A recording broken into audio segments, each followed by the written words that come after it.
So again, good morning all of you. Today is the sixth lecture of current electricity. अपना current electricity का sixth lecture है और आज हम लोग resistance in series parallel को खत्म करने की कोशिश करेंगे.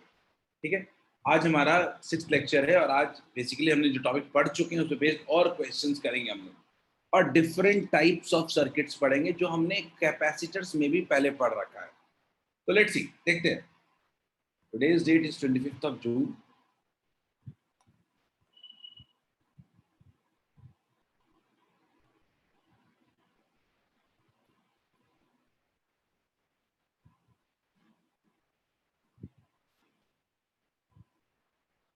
Let's start.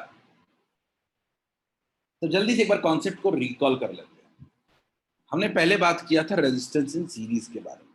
Resistance in series के बारे में देखा था R1 है, R2 है. तो सबसे पहले क्या आता था R equivalent. R equivalent was equal to R1 plus R2. Then हमने देखा करंट I क्या होता था V बाई R इक्विवेलेंट. ठीक है. देन हमने देखा कि किसी भी इंडिविजुअल रेजिस्टर टोटल पावर अगर देखें, अगर टोटल पावर देखें तो क्या होता था I square R cube. I square R cube total power. अगर मैं इसी में बात करूं कि इंडिविजुअल पावर की बात करूं तो पावर क्या बोलते थे, power equals to I square R1. फिर पावर 2 बोलते थे हम लोग I स्क्वायर R2. सिंपल सा लॉजिक था, जिसका रेजिस्टेंस ज्यादा होगा उसका पावर डेवलप भी ज्यादा होगा. क्लियर है. अब आते हैं पैरेलल पे. मान लेते हैं मेरे पास एक रेजिस्टेंस R1 है, दूसरा रेजिस्टेंस R2 है. मान लीजिए वोल्टेज क्या है V है. तो अगर हम देखें यहाँ पे 1 by R equivalent equals to 1 by R equivalent equals to 1 by R1 plus 1 by R2. कुछ नया नहीं है इसमें भी. अगेन देखिए हम I निकालेंगे टोटल तो I इक्वल्स टू वही होगा V बाई R क्यूब. याद रखिए I मतलब होता था current through the battery, current through the source. Clear है. अगर मैं टोटल पावर की बात करूं तो टोटल पावर अगेन सेम ही रहेगा, I स्क्वायर R क्यूब बोले या V square by R cube बोले. क्लियर है. राघवेंद्र आपने हैंड रेज किया है, पूछिए राघवेंद्र. सर जैसे यहाँ पे हम लोग पावर को मतलब रिप्रेजेंट करते हैं वी स्क्वायर बाई आर से, अगर हम वहाँ पे आई निकाल के करें तो तभी तो ऐसा वही कोई रहेगा. दिक्कत नहीं है, कोई दिक्कत नहीं है. आपने आई निकाला है उसी तरीके से ना, आर इक्विवेलेंट से ही निकाले हो ना. आपका बी बाई आर इक्विवेलेंट क्या है, आई है, तो वी इंटू आई कह सकते हो. मतलब वही सेम आंसर रहेगा ना. कोई फर्क नहीं पड़ेगा बिल्कुल. वी स्क्वायर बाई आर में पावर 2 कितना हो जाएगा, V square by R 2. Is it clear. That's it. यही हमने लास्ट क्लास में पढ़ा था. पैरेलल में हमने देखा था जिसका रेजिस्टेंस ज्यादा होगा, ठीक है, उसमें पावर कम होगा. जिसका रेजिस्टेंस कम होगा उसमें पावर डेवलप ज्यादा होगा. यही लॉजिक था. सीरीज में उल्टा, पैरेलल में उल्टा. आगे बढ़ते हैं. हम लोग कुछ क्वेश्चन के साथ आगे बढ़ेंगे. आज मैं आपको एक बड़े सिंपल क्वेश्चन के साथ शुरू करता हूँ. लास्ट क्लास में जो क्वेश्चन एंड में आपको दिखा था वो क्वेश्चन मिलेगा आपको बीच में. पहले इस क्वेश्चन को ट्राई करें. बड़े सिंपल क्वेश्चन शुरू कर रहा हूँ. Find the current passing through the battery and each resistor. Everyone go ahead with this question. I think जल्दी से बना सकते हो और मुझे इसमें आप लोगों से ना क्विक आंसर चाहिए. मुझे आप लोगों से थोड़ा आंसर जल्दी भी चाहिए, नॉट कि सेम प्रोसेस पूरा मेथड पे जाए.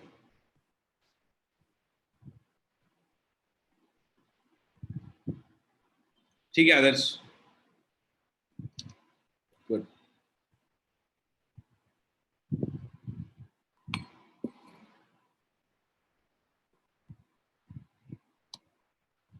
सी क्या बोल रहे हो सिद्धांत. This is a straightforward question which you need to solve थोड़ा quickly.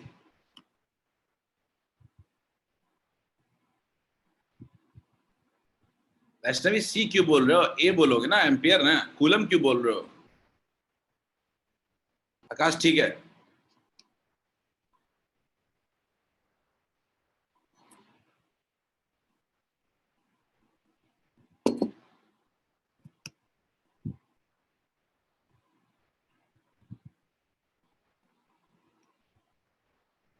अंजन गलत है.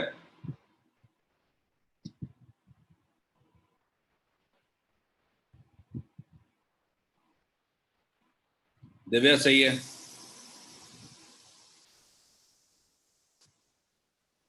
राघवेंद्र सही है. तो last 30 seconds. 1 by R equivalent equals to 1 by R equivalent equals to 1 by 2 plus 1 by 3 plus 1 by 6. LCM ले लेते हैं, कितना हो जाएगा 6, 2 3 जा 6, 3 2 जा 6,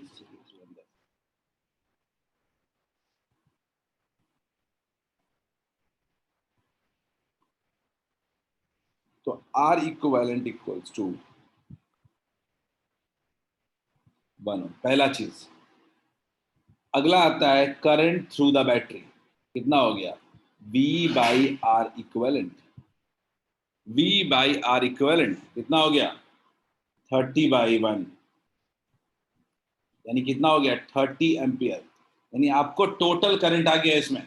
मुझे पता है कि आप लोगों ने जो आंसर निकाला है वो थोड़ा इससे ज्यादा शॉर्टकट किया होगा, पर मैं स्टिल जिनसे नहीं हुआ उनके लिए ये मेहनत कर रहा हूं। ठीक है, आशीष गलत है। ये मेरा टोटल करंट हो गया। टोटल करंट 3 पार्ट में डिवाइड हुआ है। टोटल करंट 3 पार्ट में डिवाइड हुआ है, तो मैं मान लूंगा ये I1 है। मैं एक्स्ट्रा एफर्ट लगा रहा हूं। आप लोगों ने, कई लोगों ने पोटेंशियल से निकाल लिया होगा, दूसरा I2 और तीसरा I3। तो मैं कहूंगा यहाँ पे आपको I1 equals I1 is to I1 is to I2, I1 is to I2 is to, बिल्कुल हो जाएगा आदर्श। पूरी बात सुना करो, मैंने क्या बोला कि मैं सिखाने के लिए कर रहा हूं। मुझे भी पता है कि वोल्टेज से आपने वी और आर कर लिया, लेकिन अगर इंटरनल रेजिस्टेंस दिया होता तो लगा लेते क्या? अगर इंटरनल रेजिस्टेंस लगा देते तो क्या वो तरीका आप लगा लेते जो आपने किया है? ठीक है, I1 is to I2 is to I3। ठीक है, तो I1 is to I2 is to I3 क्या होगा 1/2, 1 by R1 is to 1 by I3 is to 1 by I3, 1 by R2, 1 by R1 is to 1 by R2 is to 1 by R3। ये ratio होगा। कभी ratio को solve करना है ना तो इसके एलसीएम से मल्टीप्लाई कर दो, कितना हो जाएगा 6, इसका एलसीएम होगा तो कितना हो जाएगा 3 is to 2 is to 1, ये इसका एलसीएम है। अब करंट मेरा 3 is to 2 is to 1 के रेशियो में है, तो मैं क्या मान सकता हूँ 3x 2x और x, तीनों का सम कितना होगा 3x plus 2x plus x equals to कितना हो जाएगा 30 एम्पियर। तो 6x इक्वल्स टू 30, तो x इक्वल्स टू 5 आ गया। देख लीजिए, अगर x 5 आ गया तो ये कितना हो जाएगा 15 एम्पियर, ये कितना आ जाएगा 10 एम्पियर, और ये कितना हो जाएगा 5 एम्पियर। Is it clear? क्या is this clear to all of you? ये मैंने बेसिक प्रोसेस फॉलो किया जिससे आपको बनाना चाहिए एग्जाम में, लेकिन इस क्वेश्चन में हमारे पास शॉर्टकट था, हमें इतने मेहनत करने की जरूरत नहीं थी, बिकॉज इस क्वेश्चन में हमको क्लियर कट दिख रहा था कि तीनों के क्रॉस पोटेंशियल डिफरेंस कितना है 30 वोल्ट है। अगर मुझे पोटेंशियल डिफरेंस पता है, मुझे आर पता है, तो नहीं निकाल लेंगे हम। 30/2 कितना हो जाएगा 15, 30/3 कितना हो जाएगा 10, 30/6 कितना हो जाएगा 5 एम्पियर। हम डायरेक्टली निकाल लेते हैं, हम इसको डायरेक्टली निकाल सकते थे क्योंकि कुछ और तो है नहीं सर्किट में। लेकिन एक तरीका जो है वो क्या कहता है I1 is to I2 is to I3 equals to 1 by R1 is to 1 by R2 is to 1 by R3। that is the way to go ahead। is it clear to all of you? ये इसको LCM से multiply कर दोगे तो ratio simplify हो जाएगा कम से कम। तो ये एक एफर्ट आप डाल सकते हैं। आई होप सबको क्लियर हो गया होगा। आई होप सबको ये क्वेश्चन क्लियर है। एनी इशू क्या और एनीथिंग टू से इन दिस क्वेश्चन? आदर्श मैं बिल्कुल वही समझाना चाहता था कि आपके पास शॉर्टकट जरूर है, पर बोर्ड्स में इसको इस तरीके से सॉल्व करेंगे जो मैंने लिखा है। जो मैंने इसको लिखा है बोर्ड्स में प्रेफर दिस मेथड। अगेन वो आप अगर आप इस मेथड पे जाओगे वोल्टेज वाले पे तो शायद आप जल्दबाजी कर दो, पर वो भी मेथड गलत नहीं है। यहाँ पे वो भी मेथड सही है। इट्स नॉट की गलत है, just you have to express कैसे कैसे सॉल्व किया आपने। चलो आगे बढ़ते हैं। I think everyone has done the question. सब लोग इस क्वेश्चन को ट्राई करें। Everyone try this question.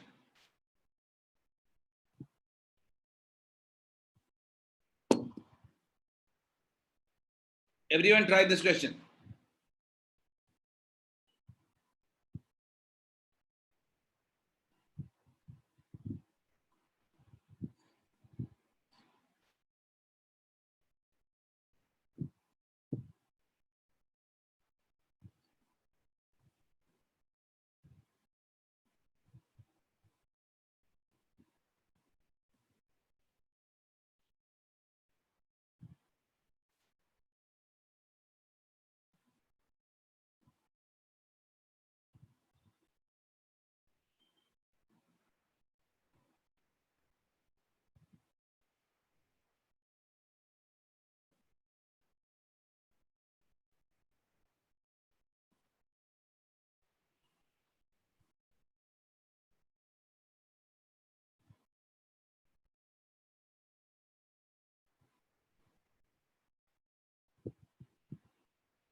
कहां लिखा है आदर्श पोटेंशियल तीनों में इक्वल है?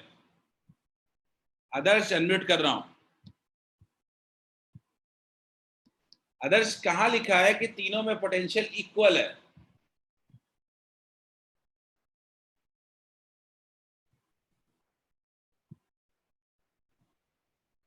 आदर्श एक्सप्लेन। अनम्यूट बटन काम नहीं कर रहा है क्या?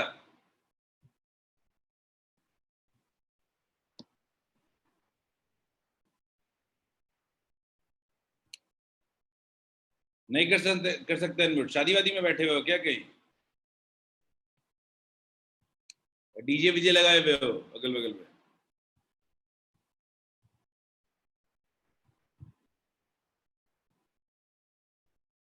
Anyone who can start the process? Anyone class में जो बता सकता है how to start the process?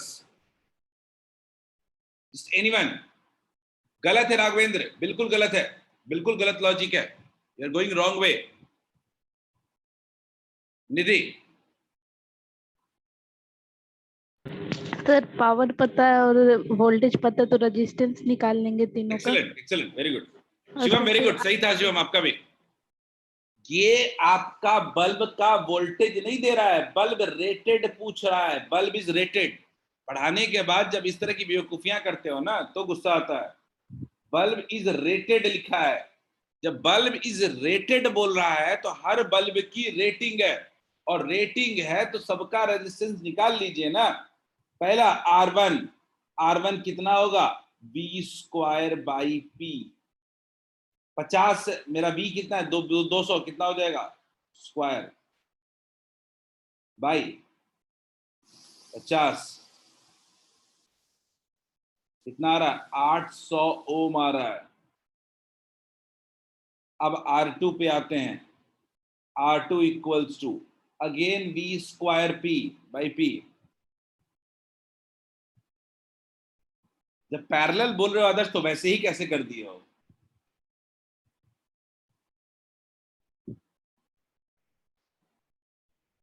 Again by 100, कितना हो गया? 400 ओम। R3 V square by P, फिर से बाई 25, 1600 ओम। तीनों रेजिस्टेंस आपके सीरीज में है। Bulb end to end connected है। बल्ब आपका एंड टू एंड कनेक्टेड है। बल्ब आपका एंड टू, कई लोगों ने इसको पैरेलल कहा है। कहां से पैरेलल हो गया भाई? 800 ओम, 400 ओम और 1600 ओम। वोल्टेज कितना है? 200 वोल्ट। क्या आप सॉल्व नहीं हो जाएगा? शिवम आप भी वही गलती कर रहे हो। कैसे करंट तीनों में अलग अलग हो गया शिवम? लॉजिक सही लगाने के बाद भी आंसर गलत कैसे दिया? जब तीनों बल्ब सीरीज में है तो क्या तीनों में अलग अलग करंट पास करेगा क्या?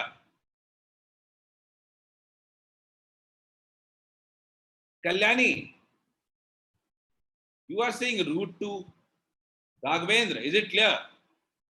जब तीनों बल्ब का सिर्फ मैंने क्या किया, रेटिंग से आपको उसका रेजिस्टेंस पता चला। बल्ब तो सारे सीरीज में ही कनेक्टेड है ना। तो जब बल्ब सीरीज में कनेक्टेड है तो बल्ब में थोड़ा सा दिमाग लगाएंगे। करंट कितना होगा? आई आर इक्विवेलेंट कितना हो जाएगा? आर इक्विवेलेंट हो जाएगा 3200 ओम। तीनों को जोड़ देंगे, सीरीज में है तो I current through the battery कितना हो जाएगा? V बाई आर इक्विवेलेंट, यानी 200 बाई 3200,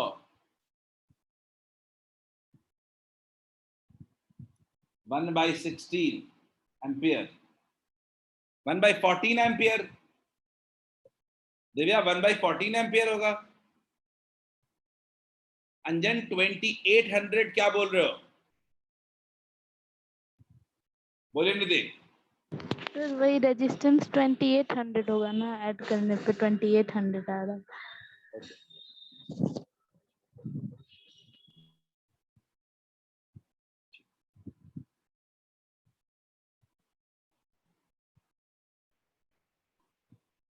ठीक है दिव्या, आपका आंसर सही था।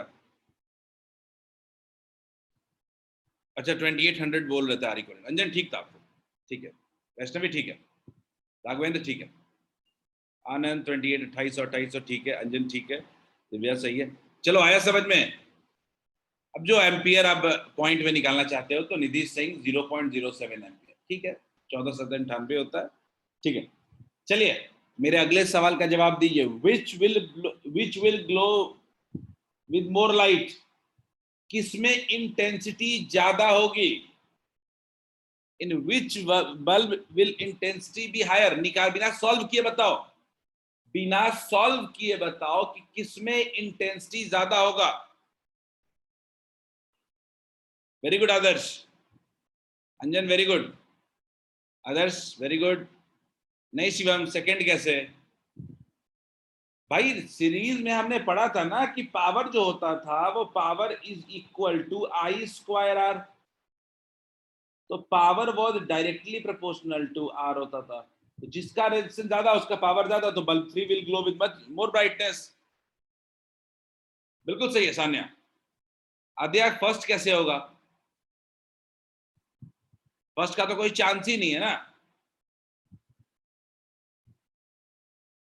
Is this clear to all of you? तो जो गलतियां आप कर रहे हो वो गलतियां मतलब उसको पार्डन नहीं किया जा सकता है। पहले समझना था कि तीनों बल्ब सीरीज में, बल्ब की रेटिंग का मतलब उसका रेजिस्टेंस निकालो और सर्किट में डालो, सॉल्व खत्म, ठीक है। चलिए आई होप सबको ये क्लियर हो गया होगा।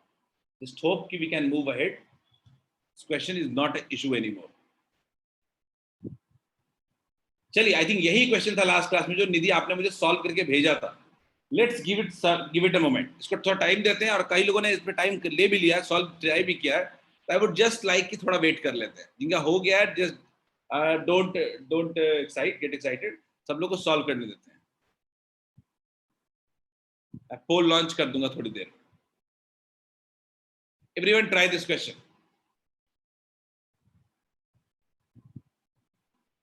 दो चार लोगों ने भले सॉल्व किया, पर मुझे पता है कितने लोगों ने ट्राई किया होगा इसको।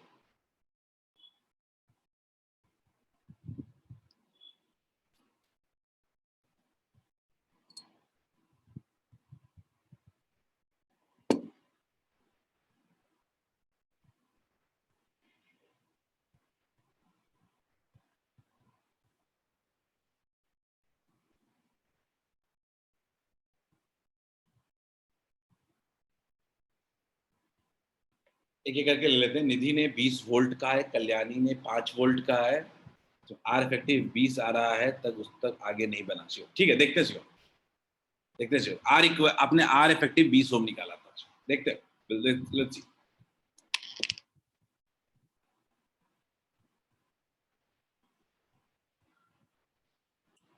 Everyone give your best shot. Raghavendra का भी 5 वोल्ट ही आ रहा है, आनंद का भी 5 वोल्ट ही आ रहा है, तो we have more answer of 5 volt. Anjan का 20 वोल्ट आ रहा है, तो हमारे पास दो तरह के सबसे ज्यादा प्रोमिनेंट आंसर्स आए हैं, 5 वोल्ट और 20 volt, which is from Raghavendra is also saying 5 volt.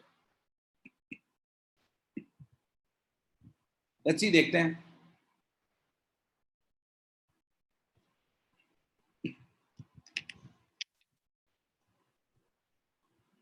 मुझे चाहिए यहाँ पे क्या,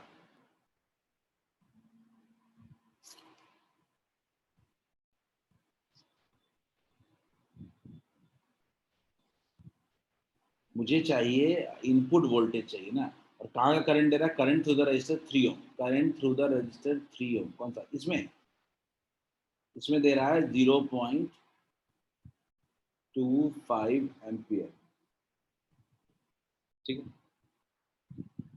मैं इसको अपने तरीके से सॉल्व करूंगा, मैं आप लोगों से इन्फ्लुएंस नहीं होगा। दिव्या आर्या ने 20 वोल्ट का है, वैष्णवी ने 20 वोल्ट का है। मैं अगर आपके जगह रहूंगा तो मैं इसको थोड़ा सा ना कई पार्ट्स में सॉल्व करूंगा।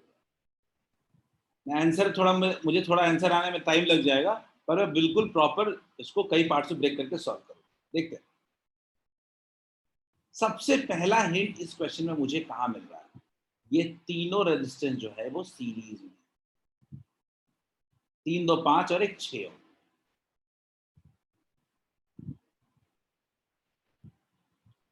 7 8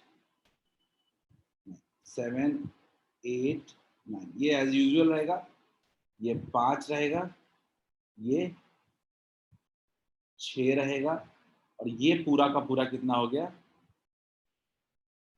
6 हो गया। क्लियर? 6 हो गया। अब अगर थोड़ा इसको और रिजॉल्व करें, इसको थोड़ा और रिजॉल्व करें, अगर इसको थोड़ा और रिजॉल्व करें, तो अब ये 6 और 6 पैरेलल में हो गया। अब ये 6 और 6 पैरेलल में हो गया, तो क्या करेंगे? एक एक स्टेप करते हैं। 7, 8, थोड़ा पेशेंस रखना है इसमें, क्योंकि मैं प्रॉपर इसको ब्रेक करके ही सॉल्व करूंगा। 9, ठीक है। ये कितना हो गया? 5। देखते हैं 5 वोल्ट है कि 20 वोल्ट, आंसर देखते हैं। और ये 6 और 6 पैरेलल में है, इसका कितना हो जाएगा? 3। क्लियर? अब सबको दिख रहा है कि ये 5 और 3 सीरीज में है। सबको दिख रहा है कि ये अब जब ब्रेक होगा तो कैसे ब्रेक होगा?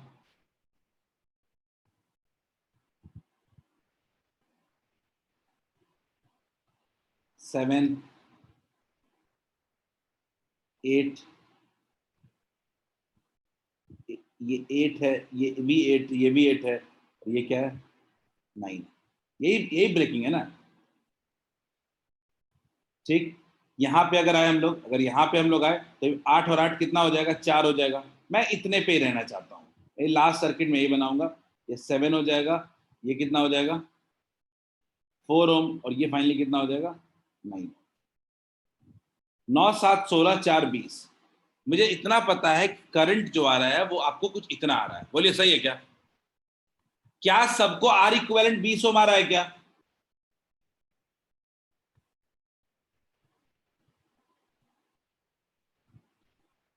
एक एक करके एग्रीमेंट दो। क्या आर इक्विवेलेंट 20 ओम आ रहा है क्या? ये आ गया तो हम लोग चलो एक रास्ते, यहां तक क्लियर है सब लोग? Good, very good. क्या मैं इससे करंट निकाल सकता हूं? I equal to V by R equivalent. तो v बाई कितना हो जाएगा? 20। चलिए आगे बढ़ते हैं।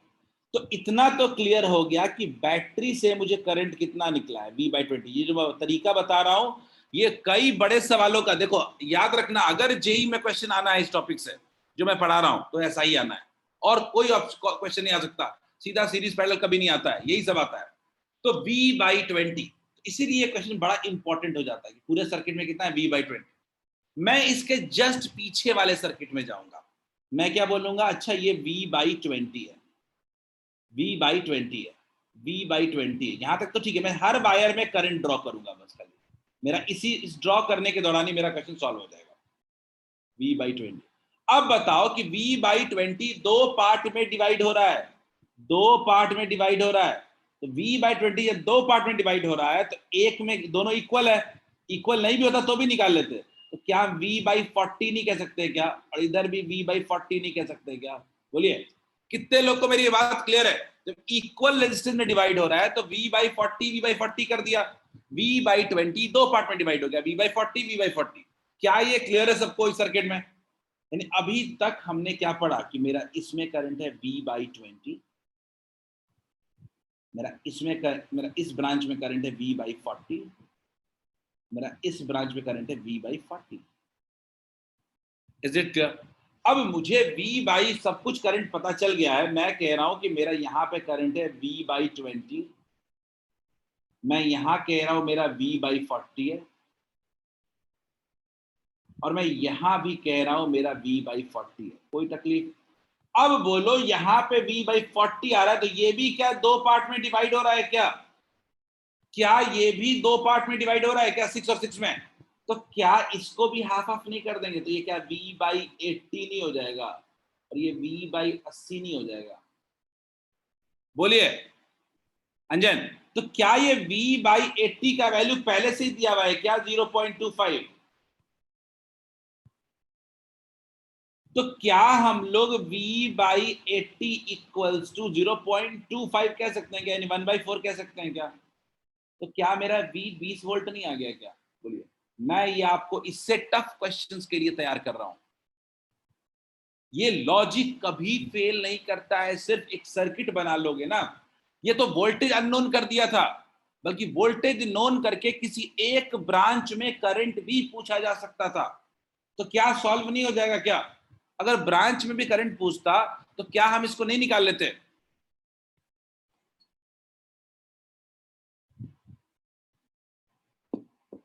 और हमने इसमें कोई नया मेथड यूज नहीं किया है। बहुत सिंपल तरीके से हर एक स्टेप में सॉल्व करते गए। कभी कभी एक स्टेप ज्यादा लग जाएगा, पर इससे आपको एक एक ब्रांच में करंट मिल जाएगा। शुरू करो उल्टा सर्किट से, जाओ घूमना शुरू करो।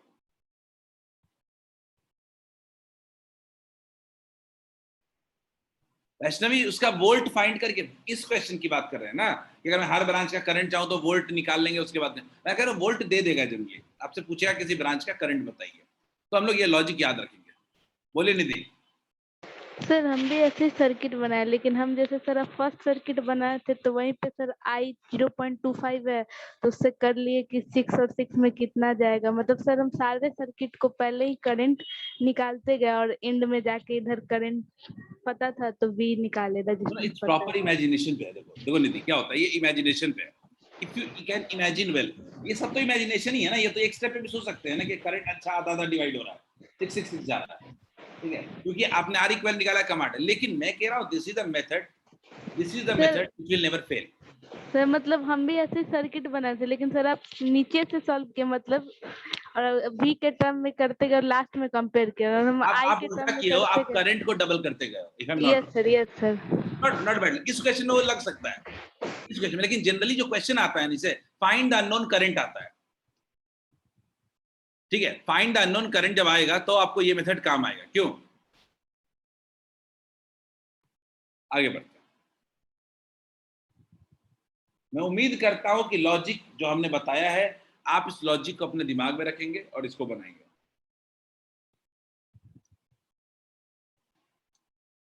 हम सीरीज पैरेलल के वही क्वेश्चन कर रहे हैं जो अपने काम का है।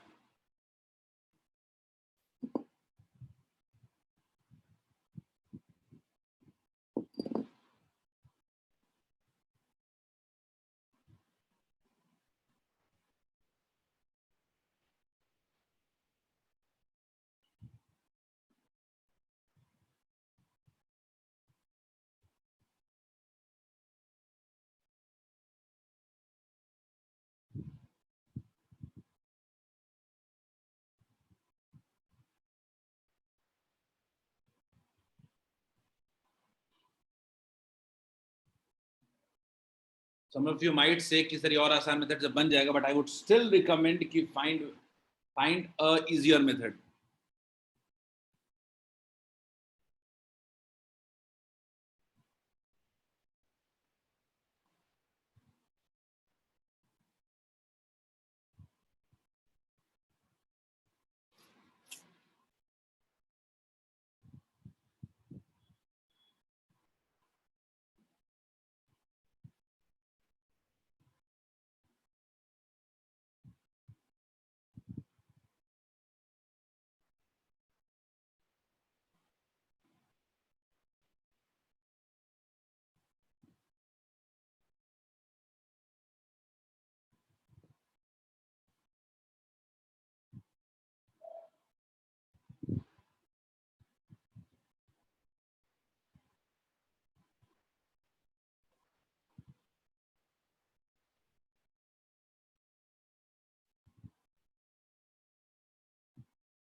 Got some of the answers. Shivam saying it's 10 ampere, Riya saying 60 ampere. देखते हैं।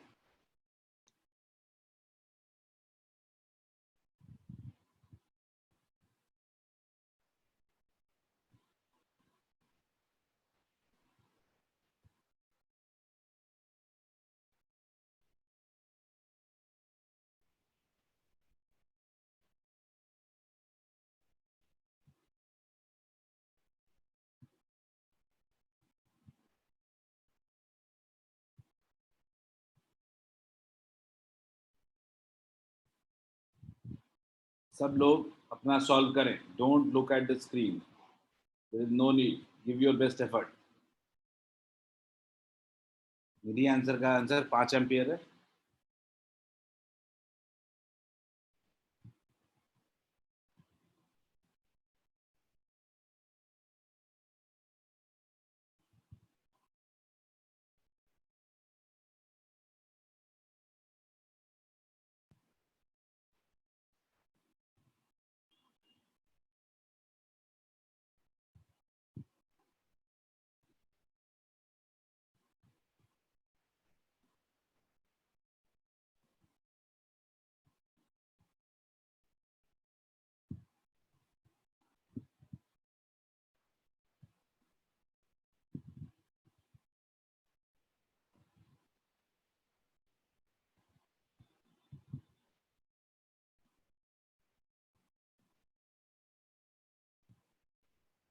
मैं सबके आंसर ले रहा हूँ, सबका आंसर मैं एंड में देखूंगा, मैच करूंगा। ये आप सॉल्व करके आंसर दें। अगर कहीं सर्किट में इशू दिख रहा है तो आप उसको अभी आइडेंटिफाई कर लें।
It's 4।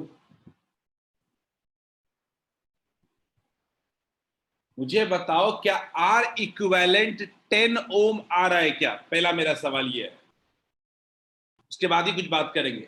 क्या आपका R इक्विवेलेंट, ये फाइनल सर्किट है मेरा, क्या आपका R इक्विवेलेंट 10 ओम आ रहा है क्या? 10 ओम, तभी ना बात कर सकते हैं। अगर ये पहले आया तो ही हम आगे बात कर सकते हैं। इसमें किसी को दिक्कत है then you have to solve first this, इसके बिना तो कुछ काम चलना नहीं है। सब लोग बताइए क्या R इक्विवेलेंट 10 आ रहा है क्या? और सब लोग इस सर्किट को भी देखें। Can you identify this circuit? क्या इस सर्किट को आप समझ पा रहे हो या कहीं कंसर्न है? अगर मेरे पास R इक्विवेलेंट 10 ओम आ गया है तो करंट थ्रू द बैटरी भी ऑब्वियसली आ चुका होगा, V बाई R इक्विवेलेंट। यही मैं कह रहा था कि वोल्टेज दिया रहेगा, तब क्या करेंगे 1/20 इंटू 10 12 एम्पियर। यानी मुझे एक चीज तो आ गया कि करंट जो है वो क्या है, 12 एम्पियर है बैटरी से। मैं इसके जस्ट पीछे वाले सर्किट में जाऊंगा और मैं 12 एम्पियर जाऊंगा, 12 एम्पियर, मैं 12 एम्पियर जाऊंगा। अब मेरे पास कुल मिला के 2 रास्ते हैं, कुल मिला के what Vaishnavi you are saying 30 ampere, Vaishnavi you are saying 30 ampere, Anjan you are saying 4 ampere. Is it clear? क्या गड़बड़ कहां है? ठीक है, अब 12 एम्पियर को 3 और 6 में डिवाइड करना है। देखो मैं तो जानता हूं ये 4 और 8 में डिवाइड होगा, सॉरी ये कितना होगा, ये 8 में होगा, 8 एम्पियर, और ये 4 एम्पियर, और ये कितना होगा 8 एम्पियर। पर कैसे हुआ, मैंने इसका मेथड आपको बता रखा है, याद करिए, याद करिए। अगर इसके क्रॉस निकालना है, पैरेलल में है ये, तो हम क्या निकालेंगे R2 मतलब इसके दूसरा वाला resistance 6 by total 3 plus 6 into total current कितना है 12, कितना हो जाएगा 6/9, यानी 2/3 इंटू 12, 2/3 इंटू 12 कितना हो गया 3 4 जा 12, 4 2 जा 8 एम्पियर, और 8 एम्पियर अगर उसमें हो गया तो इसमें कितना हो गया 4 एम्पियर हो गया। क्लियर है? तो अब मेरे पास बहुत ही क्लैरिटी आ चुकी है कि मेरे पास यहां तक 12 एम्पियर आ रहा है, 12 एम्पियर, उसके बाद 3 वाले में 8 एम्पियर जा रहा है, और इस तरफ 4 एम्पियर जा रहा है। क्लियर है? 2 ओम वाले में अब मैं कह रहा हूं कि अब मेरे सबसे टॉप मोस्ट सर्किट पे जाते हैं, तो मेरा 12 एम्पियर तो फिक्स हो चुका है यहाँ का। अब मेरा 12 एम्पियर फिक्स हो चुका है, मेरा यहां तक 12 एम्पियर रहेगा। अब नीचे में मेरा बचा हुआ कितना चला गया, 8 एम्पियर। तो 4 एम्पियर को 2 रास्ते से जाना है। करंट डिवाइड होगा किसमें किसमें, 3 और 6 में। 4 एम्पियर को मुझे डिवाइड करना है 6 और 3 में। तो मैं मुझे किसके निकालना, मुझे इसके अक्रॉस निकालना है। मान लीजिए मैं क्या करूंगा, मैं करूंगा R2 यानी 6/3 + 6 इंटू टोटल करंट कितना है मेरे पास 4, कितना हो जाएगा 2/3 इंटू 4 कितना हो गया 8/3 एम्पियर। किसी का 2.6 एम्पियर आंसर आया था। इज दिस क्लियर क्या? ये ऊपर वाले में कितना आएगा, ऊपर वाले में आएगा 8/3 एम्पियर, और नीचे वाले में कितना आएगा, नीचे वाले में 4 माइनस कितना हो जाएगा 8/3, कितना हो जाएगा, that is equal to 4/3 ampere. Is it clear? क्या पूरा डिवीजन पता चल गया? तो अगर मैं फाइनल लिखूं तो ये 12 एम्पियर होगा इस सर्किट में, यहाँ पे 8 एम्पियर हो जाएगा, 8 एम्पियर हो जाएगा, यहाँ पे आपका 8/3 एम्पियर हो जाएगा, और यहाँ पे आपका 4/3 एम्पियर हो जाएगा। Am I making this clear to all of you? क्या सबको ये पूरा प्रोसेस क्लियर है क्या? This would never give anything any wrong answer. ये कभी गलत आंसर आपको नहीं देगा। और ये इतना आपको लग रहा है कि टाइम लग रहा है, टाइम नहीं लगता। ये आप सॉल्व करोगे जल्दी जल्दी सॉल्व होगा। आपको एक बार आगे जाना है, फिर पीछे जाना है आपको। Is it clear? जो क्या ये समझ में आया सबको? 2.6 एम्पियर मेरे पास ये आंसर एक बार आ चुका था। I don't know whose answer was 2.6 ampere. Anjan ने आंसर किया था 2.6 एम्पियर। अंजन ठीक था, Anjan 2.66 ampere. Is this clear? Raghavendra clear है क्या? Divya is it clear? Kalyani, Areej, Siddharth is it clear? क्या पूरा प्रोसेस समझ में आ रहा है? डिवीजन ऑफ करंट इसीलिए इंपॉर्टेंट हो जाता है कि इसको एक अलग टास्क नहीं समझ सकते हैं। डिवीजन ऑफ करंट कभी कभी करंट में हमको अर्जेंटली यूज करना पड़ता है, तो वहां पे अपने को थोड़ा डिवीजन ऑफ करंट जल्दी लगाना पड़ेगा, क्योंकि सारा खेल उसी डिवीजन पे ही काम कर रहा है। ठीक है, आई होप सबको क्लियर हो गया होगा। चलिए बच्चों, अब हम लोग जल्दी से अब अपने एंड पार्ट पे आते हैं। वह special types of electric circuit. Anjan आपने सेकंड मेथड यूज किया, अंजन कौन सा मेथड अंजन बताओ, बोलिए अंजन। सर वोल्ट जैसे आर इक्विवेलेंट हम लोग आ गया था ना, तो उसके बाद सर मैंने वो सर्किट का वोल्टेज डिवाइड कर दिया। सर्किट का वोल्टेज जैसे सर आप डिवाइड करके इससे गए ना, जैसे V/2 V/4, वैसे मैंने इसमें डिवाइड कर दिया। तो 2 वाले में 30 वोल्ट हो जाएगा, तो और करंट पर टोटल डिवाइड कर दिया। जैसे आर इक्विवेलेंट हम लोग को पता है और उसका वोल्टेज पता चल गया, 2 वाले इक्विवेलेंट का 30 हो जाएगा ना। शुरू से बता सकते हो क्या? मान लो जैसे कि तुम्हारा करंट आर इक्विवेलेंट आ गया, अब उसके बाद क्या किया? यस सर, जैसे 120 वोल्ट है ना, तो 4 वाले से 120 वोल्ट आएगा, लेकिन वहां पे उसको 3 सर रास्ते मिल रहे हैं ना, तो तीनों में डिवाइड हो जाएगा ना 30। आपने इसको ऐसे मान लिया है क्या? 120 वोल्ट है, 120 वोल्ट है, तो तीनों में कितना हो जाएगा? 40 हो जाएगा क्या? यहाँ तक ठीक है अंजन? मुझे उसके बाद कैसे डिवाइड किया है? ये 120 वोल्ट है, उसके बाद क्या किया है? गलत है, मैंने वोल्टेज को डिवाइड किया। बिल्कुल गलत है अंजन, बिल्कुल गलत है। आंसर आ गया बट प्रोसेस बिल्कुल गलत है। ठीक है, वोल्टेज डिवाइड हम लोग जनरली सीरीज में करते हैं, पैरेलल में थोड़े ना वोल्टेज डिवाइड करते हैं। ठीक है, चलिए special type of electric circuits पढ़ते हैं। ठीक है, special type of electric circuit में पहला जो आता है वो आता है इक्वी पोटेंशियल पॉइंट्स। ये हमने कैपेसिटर में भी किया था। ये इक्वी पोटेंशियल पॉइंट्स क्या होता है? तो मान लीजिए कि अगर हम किसी 2 पॉइंट को शॉर्ट सर्किट कर दिए। शॉर्ट सर्किट का मतलब होता है कि सिंगल पॉइंट से कनेक्ट कर दिए, सिंगल वायर से, उसमें कुछ भी नहीं, और ऐसा कि हमने दोनों पॉइंट का पोटेंशियल क्या बना दिया, क्लियर क्या? तो इन दोनों को कहते हैं इक्वी पोटेंशियल पॉइंट्स। क्लियर? तो मान लीजिए हमने इसको नाम दे दिया V1 और इसको भी नाम दे दिया V1। ठीक, अच्छा मान लीजिए कि ये कोई और पॉइंट है, मान लीजिए इसको पोटेंशियल को नाम दे दिया V2, इसका भी पोटेंशियल कितना हो जाएगा V2।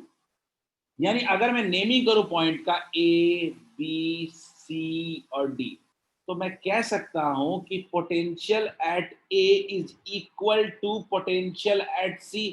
ये दोनों इक्वी पोटेंशियल पॉइंट्स हैं। उसी तरीके से potential at B is equal to potential at D, और ये इक्वल, ये इसका V1 है और इसका क्या है V2 है। क्लियर? तो इसको कहते हैं हम लोग equi potential points. But equi potential point पता कर लेने से क्या होता है, तो इसके बाद सर्किट को हम लोग शॉर्टन करते हैं, छोटा करने की कोशिश करते हैं। कैसे? तो जितने भी इक्वल पोटेंशियल वाले पॉइंट हैं उनको हम एक ही पॉइंट मान लेते हैं। ए और सी मेरे दो पॉइंट ऐसे हैं जहां पोटेंशियल क्या है, सेम है, तो हम उन दोनों को एक ही पॉइंट मान लेते हैं, एक ही पॉइंट मान लेते हैं। मान लीजिए तो हम क्या मान लिए, चाहे आप ए मान लो चाहे आप सी मान लो, कोई तकलीफ नहीं। उसी तरीके से चाहे आप दूसरे पॉइंट को क्या मान लो, बी मान लो या डी मान लो, कोई दिक्कत नहीं। क्लियर है? ऐसा हो गया। अब मैं एक एक करके देखता हूं। पहला वाला रेजिस्टेंस देखते हैं, ठीक है, इसको देखना है। मैं इस रेजिस्टेंस को देखता हूं, ये मान लेते हैं मेरा R1 है, ये मेरा मान लेते हैं R2 है, और ये मेरा मान लेते हैं R3। तो मैं इस R1 पॉइंट को अगर देखूं तो ये A और B के बीच में है, ये A और B के बीच में, यानी इसी दोनों पॉइंट के बीच में है। तो क्या हो गया R1। दूसरा देखें तो ये B और C के बीच में है, अगेन B और C इसी के बीच में है, तो क्या करते हैं हम लोग, ये अगेन R2 भी इसी के बीच में है। तीसरा देखते हैं, ये C और D के बीच में, अगेन C और D के बीच में है, तो ये भी क्या हो जाएगा R3 मान लो। तो इससे क्या प्रूव हो गया, ये तीनों रेजिस्टेंस एक दूसरे के पैरेलल में है। यही होता है सर्किट को रिजॉल्व करना। क्लियर है? लेकिन हम लोग सिंप्लीफाई करने के लिए ये जो दो पॉइंट हमने नेम किए, इन दोनों को एक ही नाम दे देते हैं, इन दोनों को एक ही नाम दे देते हैं। Assume this to be what, any point P, और इसको नाम दे देते हैं कुछ Q। इज इट क्लियर क्या? तो हम लोग कुछ ऐसा करते हैं कि हम लोग एक का जो नाम देते हैं वही दूसरे का भी नाम दे देते हैं। एग्जांपल लेते हैं, मान लीजिए हमने इसका नाम दिया P, इसका नाम दिया P, इसका नाम दिया P। क्लियर? इसका नाम दिया P, तो ये भी कितना हो जाएगा मेरा, ये भी हो जाएगा P। अगर इसका नाम दिया हमने Q, जैसे पोटेंशियल सेम होता है वैसे नाम भी क्या लिख लेंगे हम लोग, सेम। इज इट क्लियर क्या? क्या ये प्रोसेस क्लियर है सबको? ये हमने कैपेसिटर्स में भी इसको पढ़े थे हम लोग, ठीक है। तो आप इसको थोड़ा साफ साफ अगर लिखना चाहते हो, साफ साफ लिखना चाहते हो, तो आप P और Q के टर्म्स में लिखो। आप कॉपी में जो लिखना चाहते हो तो कॉपी में लिखो P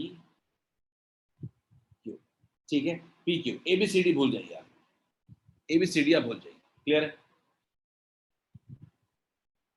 और P के बाजू में भी एक रजिस्टर लगा हुआ है, तो इसको भी चाहे तो डिनोट कर सकते हैं,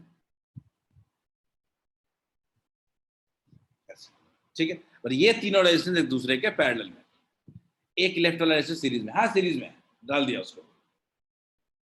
जल्दी लिख लीजिए, इसको यूज करेंगे तभी समझ में आएगा। ये सर्किट को रिजॉल्व करने में बहुत मदद करता है, हमको बहुत ज्यादा मदद करता है। इक्वी पोटेंशियल पॉइंट याद रखिएगा, इक्वी पोटेंशियल पॉइंट को एक ही पॉइंट मान लेना हमारा मकसद है। दो इक्वी पोटेंशियल पॉइंट है, दोनों को एक ही पॉइंट मान लेंगे और एक ही जगह मिला देंगे। ये बहुत काम आने वाला है, आगे जो मेथड्स पढ़ेंगे तो बहुत काम आएगा हमको।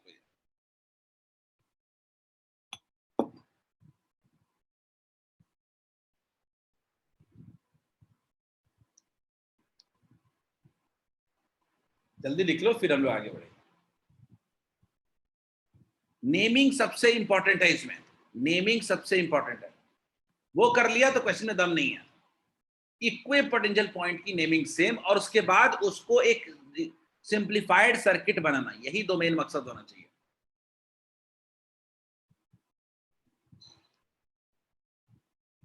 आई होप सबने लिख लिया होगा। Giving you last 30 seconds.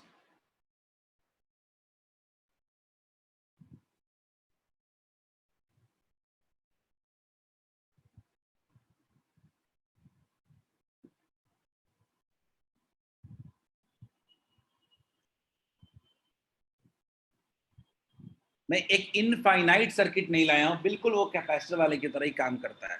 ठीक है, चलिए जल्दी इसको करते हैं, ये बहुत इजी है, बहुत इजी है। मैं चाहता हूं आप इसे नेमिंग सीखें।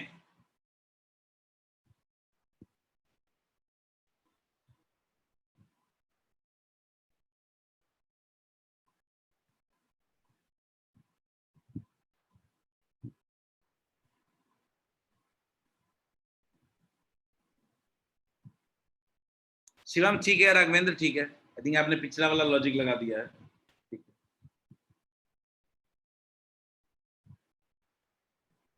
Everyone give your first shot. नहीं वैष्णवी गलत है।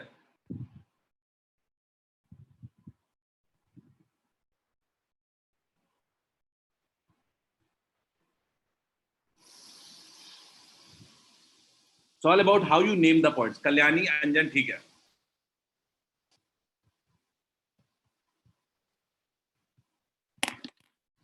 आशीष गलत है, एंड स्टेप में गलती कर रहे हो। सान्या गलत है, आपका भी वही गलती है जो आशीष ने किया है। आनंद आनंद ठीक है। रिया आपका भी वही गलती है जो सबने किया है, आशीष ने किया और रिया ने किया और सान्या ने किया। निधि ठीक है। रविशंकर आपने उल्टा कर दी, उल्टा करना, रेसिप्रोकल करना भूल गए रविशंकर। आप रविशंकर लास्ट स्टेप में रेसिप्रोकल करना भूल गया, उल्टा करना। 3/r थोड़े होगा, r/3 होगा ना। चलिए देखते हैं, आंसर तो बता ही दिया आप लोग को। तो मैं आपकी जगह होता तो क्या करता? तो मैं ऐसे करता कि मान लीजिए मेरे पास एक ए पॉइंट है, तो मैं यहां तक आगे बढ़ता तो मुझे कुछ और नहीं मिला है, इसको भी नाम दे सकता हूँ ए, मुझे कुछ नहीं मिला है ना ए। ये अगर ए है तो ये भी पूरा पॉइंट ए ही होगा। सिमिलरली ये बी है तो ये भी बी हो जाएगा, और ये भी क्या हो जाएगा बी। तो मेरे पास कुल मिला के काम के लिए सिर्फ दो ही पॉइंट्स है। कौन कौन सा? एक ए और दूसरा बी। तो ये पहला वाला रेजिस्टेंस किसके बीच में है? ए और बी के बीच में। क्या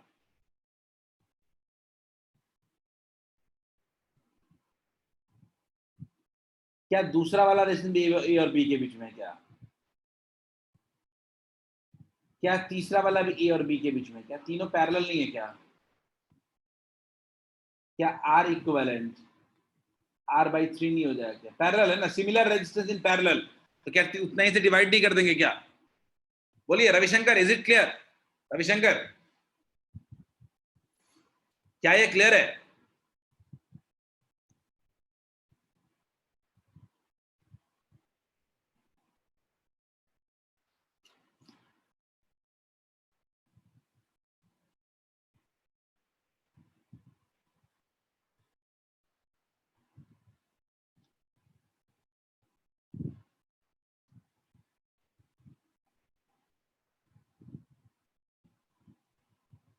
इज इट क्लियर? चलिए आगे बढ़ते हैं। ट्राई दिस वन, इसको ट्राई करें, इसको ट्राई करें। वैसे इक्विपोटेंशियल पॉइंट पे और भी क्वेश्चन हो सकते हैं, जैसे वो वाला क्वेश्चन भी बन सकता है, क्यूब वाला क्वेश्चन भी इक्विपोटेंशियल पॉइंट का ही क्वेश्चन है। आई एम नॉट सेइंग, मैं ट्रिक बता रहा हूँ। क्वेश्चन आपको थोड़े इसके, ये क्वेश्चन थोड़े जनरल क्वेश्चन मिल सकते हैं, आपको लॉजिक ढूंढना पड़ेगा हर जगह पे। डोंट थिंक कि मैं जो एग्जैक्टली बता रहा हूँ यही आता है, आपको मिलेगा इस तरह के बहुत से क्वेश्चंस। लॉजिक पता होना चाहिए बस।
नया इंजन गलत है।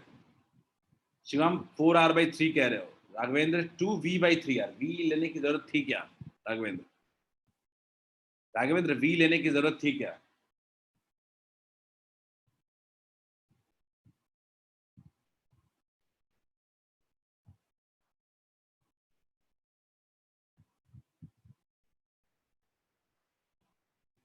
चलो नेमिंग किया जाए। ये A था तो इसको भी A कह सकते हैं, लेकिन इसको कहीं और लेके नहीं जा सकते बिकॉज बाकी जगह हर जगह रेजिस्टेंस मिल जा रहा है। अब मान लेते हैं कि इसको C नाम दे देते हैं। ये C है तो ये भी क्या है? C क्यों? ये मान लेते हैं ये B है मेरा, ये भी क्या हो जाएगा? B हो जाएगा, B हो जाएगा। क्लियर है? ये B हो जाएगा, ये B हो जाएगा। तो मेरा एंड में ये A हो गया, ये मेरा B हो गया। ये वाला पॉइंट को हमें कोई नाम देना पड़ेगा P। यानी मुझे क्लियर हो गया कि मेरे पास एक पॉइंट तो ठीक है, ए पॉइंट ठीक है, और दूसरा पॉइंट मेरे पास क्या हो गया? बी हो गया। बीच में कहीं लाई कर रहा है मेरा पी। ठीक है, तो गौर से देखें तो ए और बी के बीच में मेरा कितना रेजिस्टेंस है? ए और बी के बीच में मेरा एक रेजिस्टेंस है। देख लेते हैं सब लोग आंसर। अगला, मेरा बी और पी के बीच में लगातार दो रेजिस्टेंसेस हैं, बी और पी के बीच में। तो मैं क्या कह सकता हूं? एक और दो। क्लियर है? और उसके बाद लास्ट वाला, उसके बाद एक जो है वो ए और पी के बीच में भी है। एक क्या है? ए और पी के बीच में भी है। सॉल्व कर लेते हैं। क्या ऐसा सर्किट बनेगा क्या? बोलिए। Will there be circuit like this? Everyone let me know. क्या ये सबको सर्किट क्लियर है क्या? मैंने बोला कि एंड वाले दोनों पॉइंट्स क्या है? ए बी, वो ड्रॉ कर दिया। अब हमने देखा कि ए और बी के बीच एक रेजिस्टर लगाया, बना दिया। बी और पी के बीच का एक पॉइंट एज्यूम किया है पी, तो बी और पी के बीच दो रेजिस्टर लगे हुए हैं। क्लियर है? अब उसके बाद ए और पी के बीच एक लगा हुआ है। अब सॉल्व करेंगे तो क्या ये R/2 नहीं हो जाएगा? पैरेलल है। R/2 प्लस R 3R/2 नहीं हो जाएगा? तो ऊपर में कितना है मेरा? R है, और नीचे में कितना है? ऊपर में R है, नीचे में कितना हो जाएगा? 3R/2। 3R/2 और ये कितना हो जाएगा? R। तो मैं कह रहा हूं कि अगर ऐसा है तो मैं एक बार 1/R इक्विवेलेंट निकालना चाहूँ। 1/R equivalent equals to 1/R plus 1/3R/2 है, तो 2/3R। एलसीएम ले लेते हैं, कितना हो जाएगा? 3R। तो ये 3 हो जाएगा प्लस 2 कितना हो जाएगा? 5/3R। तो R इक्विवेलेंट कितना कह सकते हैं? 3R/5। Is this clear to all of you? क्या सबको ये क्लियर है? दिव्या सही था? क्या ये सबको क्लियर है? क्या ये क्वेश्चन क्लियर है क्या सबको? यहां पे गलतियां हुई, किसी का आंसर सही नहीं आया था। Divya you are saying 2/3। अच्छा करंट पूछा है, सॉरी करंट पूछा है। तो राघवेंद्र आपने जो आंसर दिया था वो देख लेता हूं एक बार। ठीक है, अच्छा राघवेंद्र आई थिंक आपका आंसर सही हो। फिर करंट पूछा था हमने, R इक्विवेलेंट निकाला है अभी। अब क्वेश्चन पूछ रहा है find the current through A and B. A और बी के थ्रू टोटल करंट पूछ रहा है आपसे। तो मेरे पास टोटल करंट कितना होगा ए और बी के through? Between points A and B is V volt. Find the current in resistance P। Find current in resistance P। अच्छा P ऊपर वाला, यानी ए और P वाले के बीच में पूछ रहा है, यानी इसके बीच में पूछ रहा है, यानी एक्चुअली करंट इसके बीच में पूछ रहा है।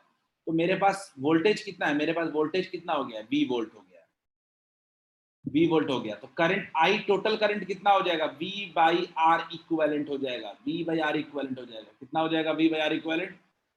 V/R इक्विवेलेंट हो जाएगा V/5 V/3R हो जाएगा। अब इस करंट को डिवाइड करते हैं R में और 3R/2 में, तो कितना हो जाएगा? करंट थ्रू 3R/2 कितना हो जाएगा? R/R plus 3R/2 into 5V/3R। Clear है? कितना हो जा रहा है? R/5R/2 5R/2 into 5V/3R।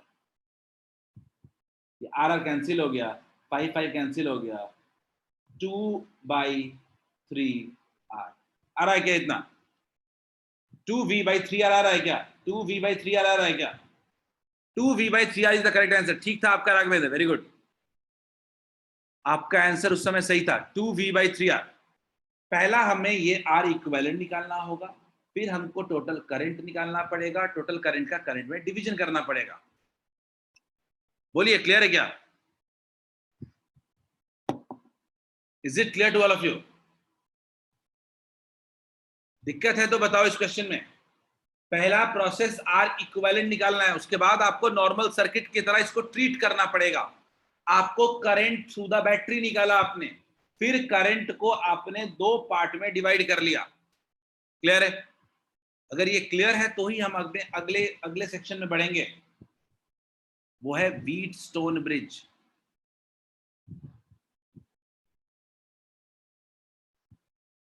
Divya आपने बोला V/R निकालना जरूरी है, सिर्फ 2/3R लिख सकते हैं क्या? क्यों लिखेंगे इसको 2/3R? लेकिन सवाल तो उठता है ना कि आखिर क्यों?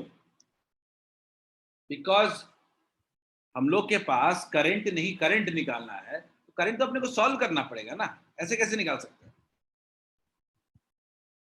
करंट तो सॉल्व करना पड़ेगा। नहीं सॉरी समझ गया दिव्या आपका सवाल। आपका सवाल है दिव्या कि सर V/R लिखना जरूरी है। बिल्कुल दिव्या, V/R के टर्म्स में आंसर होगा ना।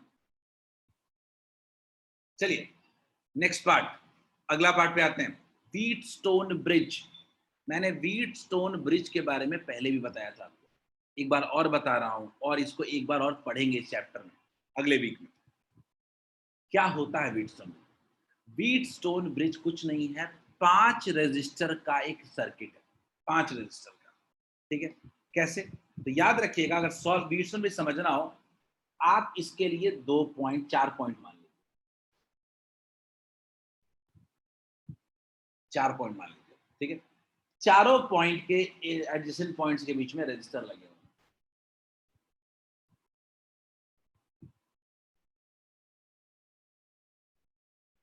ठीक, इसको नाम दे दो R1, R2, R3 और R4।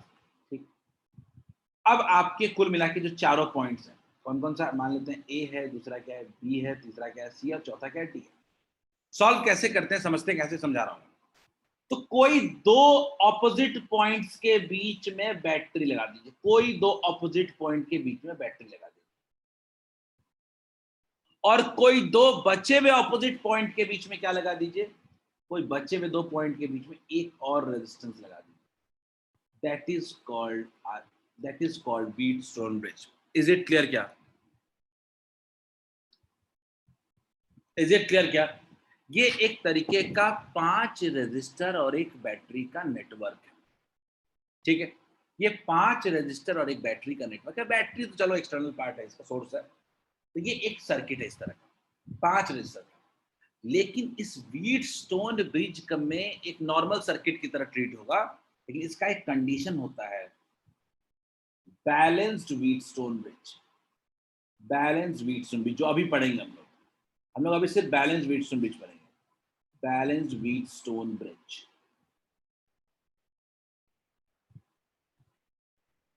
क्या कहता है? ये कहता है कि मान लीजिए अगर आपका R1/R2, मेरे इस सर्किट में देखिएगा, मेरे इस सर्किट में, उस व्हाइट वाले फिगर को मत देखिए आप, R1/R2 is equal to R3/R4 हो जाएगा। अगर R1/R2 अगर R3/R4 हो जाएगा, यानी कहने का मतलब है अगर रेजिस्टेंसेस प्रोपोर्शनल भी होंगे, क्लियर है, अगर रेजिस्टेंसेस प्रोपोर्शनल भी होंगे तो इस केस को कहते हैं हम लोग बैलेंस्ड कंडीशन। बैलेंस्ड कंडीशन याद रखिएगा, इसको कहते हैं बैलेंस्ड कंडीशन। अब इस बैलेंस कंडीशन का फायदा क्या होता है? इस बैलेंस कंडीशन में पोटेंशियल एट बी जो हो जाता है वो बी के इक्वल हो जाएगा। किसका? जो पोटेंशियल बी का है, जो पोटेंशियल बी का है वही पोटेंशियल डी का हो जाएगा। तो अगर दोनों का पोटेंशियल सेम हो जाएगा तो इस R5 के थ्रू कोई करंट पास करेगा क्या? आप बताओ, क्या इस R5 के थ्रू कोई करंट पास करेगा क्या? तो इसीलिए कहते हैं कि R5 जो होगा इसमें, R5 के through becomes ineffective as no current passes,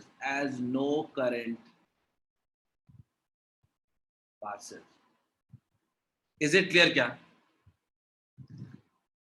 is it clear? मेरा जो बीच का R5 है वो इनइफेक्टिव हो जाएगा, उसमें कुछ नहीं होगा, वो खत्म हो जाएगा। तो जब R5 आपका इनइफेक्टिव हो गया तो R5 को हटा दीजिए, आप भूल जाइए, R5 को भूल जाइए कि आपके पास है। सर्किट इजी हो गया, ऊपर का दोनों सीरीज में हो गया, नीचे का दोनों सीरीज में हो गया। सॉल्व कर लीजिए अब, बोलिए। अगर बीच का R5 हटा दे तो क्या सर्किट इजी नहीं हो जाएगा? ये सिर्फ कब होगा? ये सिर्फ होगा बैलेंस्ड व्हीटस्टोन ब्रिज में ही होगा। याद रखिएगा, व्हीटस्टोन ब्रिज पूरे नेटवर्क को कहते हैं, जिसके बारे में हम डिटेल में बात करेंगे आगे। पूरा एक पार्ट होगा जो मतलब आधे घंटे का टॉपिक होगा व्हीटस्टोन ब्रिज। इसका हम प्रूफ भी करेंगे ये कहां से आ रहा है आपको कंडीशन। अभी के लिए इतना इंपॉर्टेंट है कि व्हीटस्टोन ब्रिज सर्किट टाइप दिख गया मुझे, तो मैं कहूंगा कि अच्छा 5 है तो देख लेंगे प्रोपोर्शनल है कि नहीं है। अगर प्रोपोर्शनल हो गया, बीच का रेजिस्टेंस गायब कर दो, 100 क्वेश्चन सॉल्व हो गया। बोलिए, हो जाएगा क्या? अगर प्रोपोर्शनल तो बीच वाला रेजिस्टेंस किसी काम का नहीं होगा। If it's clear, let's try this one out. इस क्वेश्चन को देखें। क्वेश्चन सिंपल सा सवाल पूछा है, फाइंड आर इक्विवेलेंट। तो पहला सवाल, क्या ये व्हीटस्टोन ब्रिज हो सकता है?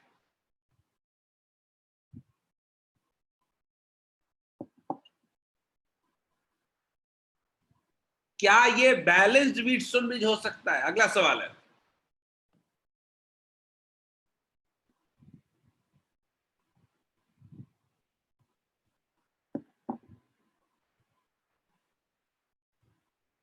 तब तो सॉल्व हो गया ना क्वेश्चन। आर इक्विवेलेंट निकालना बहुत इजी है इसका।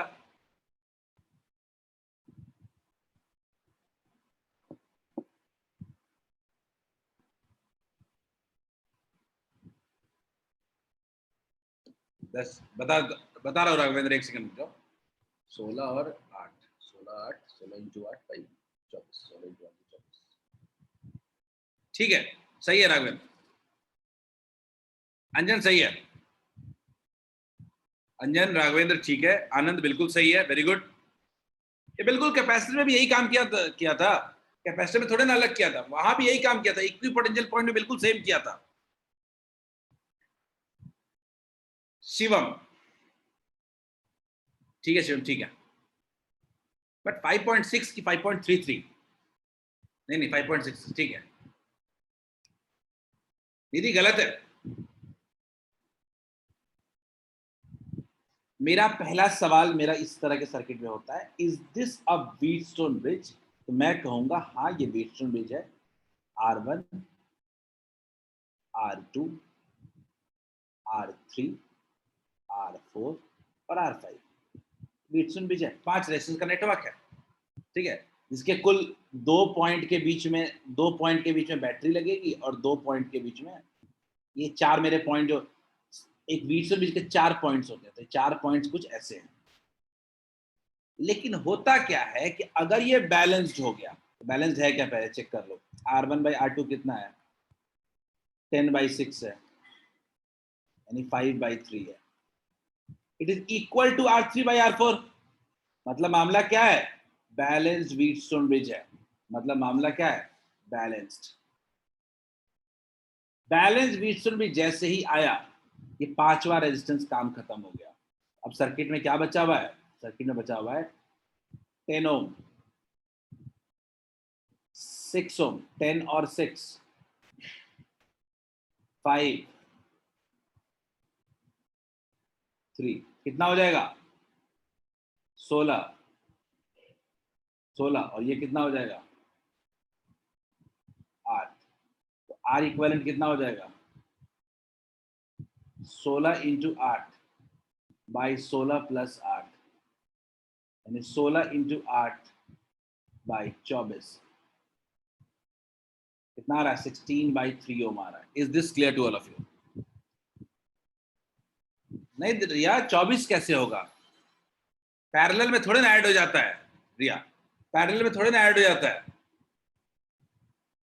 दिव्या ठीक है, आशीष ठीक है, कल्याणी ठीक है, निधि 21/4 सॉल्व हुआ क्या? निधि इज इट क्लियर? मेरा सवाल सिर्फ इतना है, व्हीटस्टोन ब्रिज है कि नहीं देखो ना, वो है तो मामला खत्म है, बीच का रेजिस्टेंस हटाओ, सर्किट इजी हो गया। एक और करें क्या, एक और ट्राई करते हैं, एक और ट्राई करें।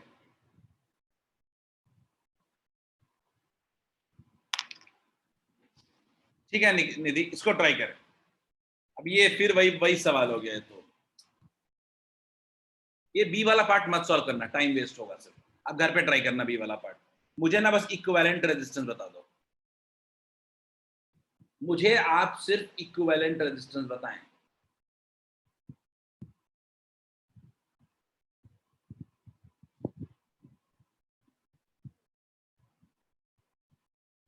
ना एग्जैक्ट आएगा राघवेंद्र? राघवेंद्र इतना एग्जैक्ट आएगा? Not sure. सबका 4 ही आ रहा है, सबका 4 आ रहा है। ठीक, देखो अब मैं फिर वही बोलूंगा, ये व्हीटस्टोन ब्रिज पूरा का पूरा ये क्या है, व्हीटस्टोन ब्रिज ही है ऊपर का।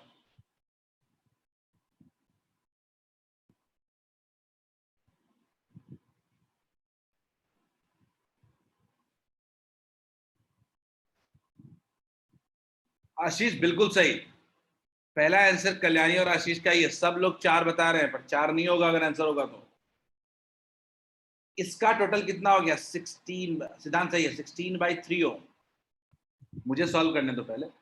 अब मेरा 16/3 ओम पूरे का है, मैं मान के चल रहा हूं कि पिछला वाला आप समझ चुके हो, तो पिछले वाले से कितना आया था? 16/3 ओम। और अब क्या होगा? ये 16 ओम।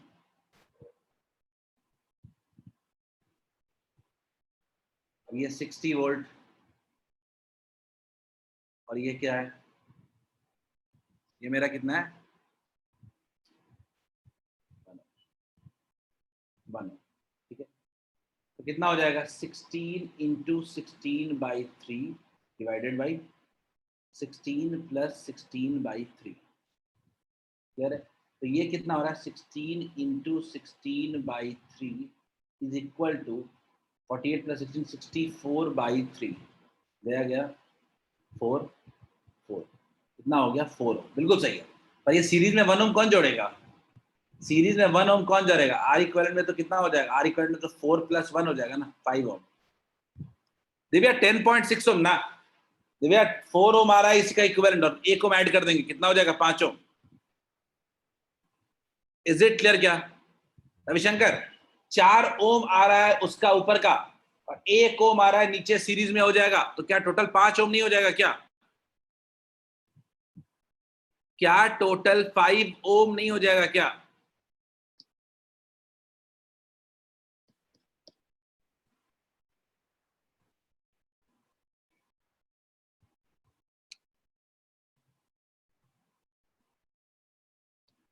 क्या आ गया समझ में?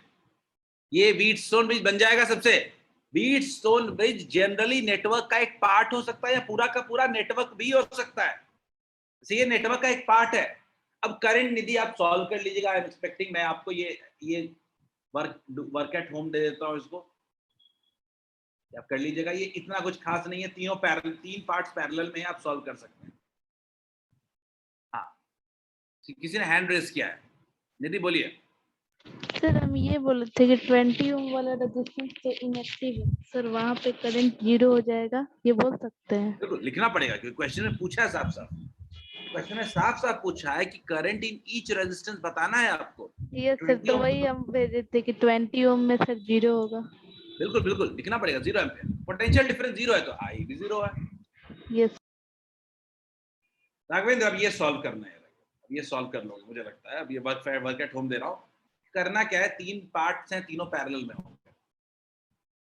ठीक है, अगेन ये सर्किट भी व्हीटस्टोन ब्रिज ही है। मैं आपको बताने के लिए इस क्वेश्चन लाया हूं कि एग्जाम में कभी ये आ जाए तो ये भी क्या है, व्हीटस्टोन ब्रिज ही है। मैं दोनों का सर्किट का रिजॉल्व करके दिखा रहा हूं, सॉल्व करने में कोई एनर्जी नहीं लगनी है इसमें। ठीक है, तो देखते हैं। ये दोनों भी एक तरह का व्हीटस्टोन ब्रिज है। कहीं कहीं ये दे देगा आपको, तो देखिएगा। मान लीजिए ये मेरा ए है, एक सेकंड, ये सॉल्व करने के लिए मैं नहीं लाया हूं, सॉल्व करने में एनर्जी नहीं लगेगी। ये ए है और ये क्या है, बी है। अगर हमने सोचा कि मान लीजिए कोई और नाम देते हैं, तो नाम नहीं दे पाएंगे क्योंकि अलग हो जाएगा, तो ये पॉइंट पी देना पड़ेगा। फिर सोचा कि अगला वाले कुछ नाम दे, ये भी नहीं दे पाए, क्यू होगा। यानी इक्वी पोटेंशियल पॉइंट यहाँ पे वर्क नहीं किया। तो इसको सर्किट को सॉल्व करते हैं तो मैं कुछ ऐसा मान लेता हूं, ये मेरा ए है और ये मेरा बी। क्लियर? अब हमें सोचना था कि ये पी और क्यू बीच में है, तो कैसे देंगे? पी और क्यू ऐसे दें या पी और क्यू ऐसे दें? तो मैं इसीलिए पी और क्यू को क्या करता हूं, पी और क्यू को ऐसे देता हूं। कारण उसके पीछे बड़ा क्लियर है। उसके पीछे कारण ये है कि ए का पी के साथ भी कनेक्शन है और ए का क्यू के साथ भी कनेक्शन है, तो ये पी और क्यू दोनों के पास होना चाहिए। तो हमने क्या देखा, अब एक एक करके देखते हैं। मैं एक एक करके देखूंगा। पहला मेरा ए और पी के बीच में है, देखते हैं, मैं ड्रॉ करता हूं। पहला मेरा ए और पी के बीच में एक रेजिस्टेंस लगा हुआ है। दूसरा मेरा पी और क्यू के बीच में लगा हुआ है। दूसरा मेरा पी और क्यू के बीच में लगा हुआ है। तीसरा मेरा क्यू और बी के बीच में लगा हुआ है। तीसरा मेरा क्यू और बी के बीच में लगा हुआ है। क्लियर है? उसके बाद देखते हैं, एक मेरा ए और पी के बीच में भी लगा, ए और क्यू के बीच में भी लगा हुआ है। मेरा एक ए और क्यू के बीच में भी लगा हुआ है।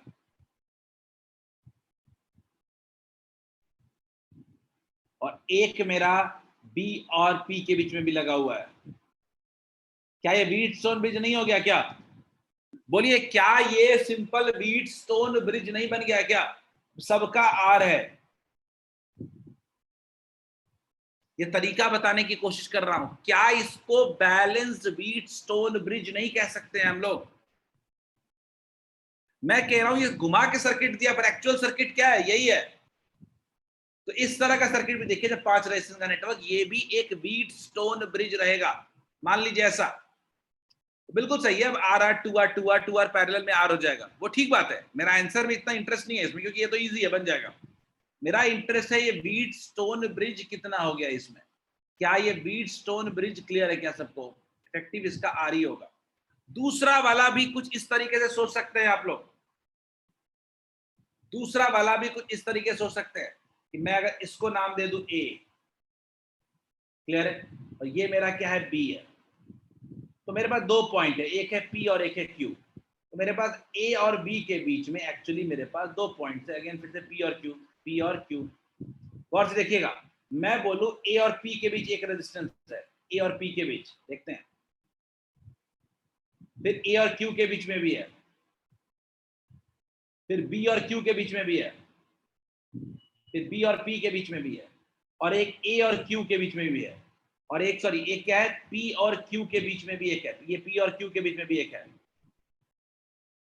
तो मैं व्हीटस्टोन ब्रिज नहीं हो गया क्या? बोलिए, क्या ये भी मेरा आर इफेक्टिव व्हीटस्टोन ब्रिज नहीं हो गया क्या? बोलिए, क्या ये सब व्हीटस्टोन ब्रिज का एग्जाम्पल नहीं है क्या? Am I making this clear to all of you?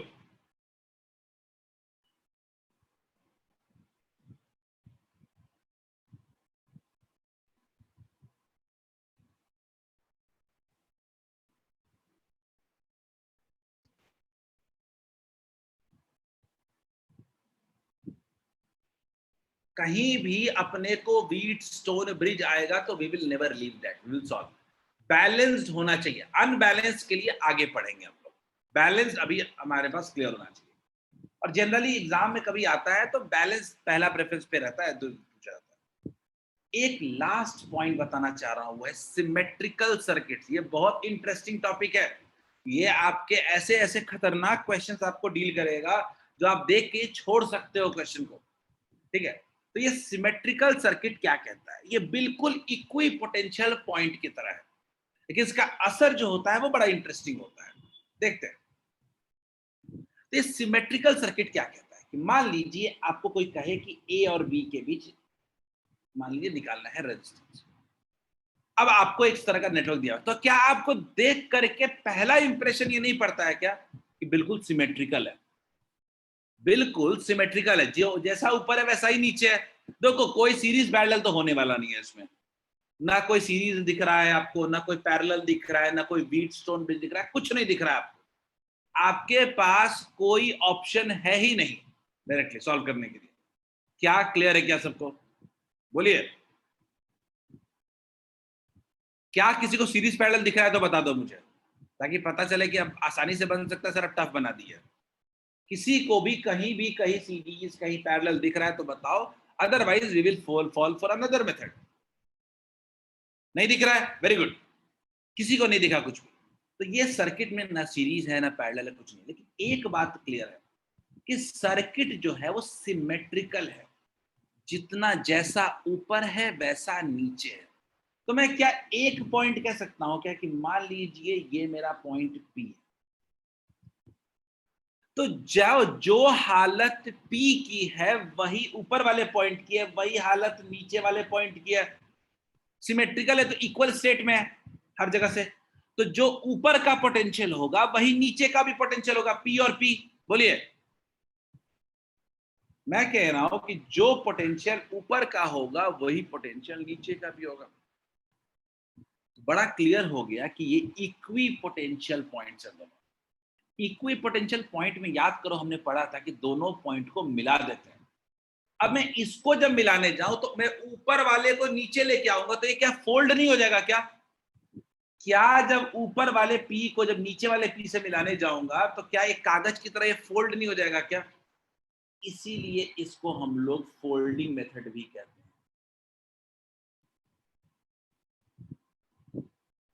Folding method भी कहते हैं। इज इट क्लियर क्या?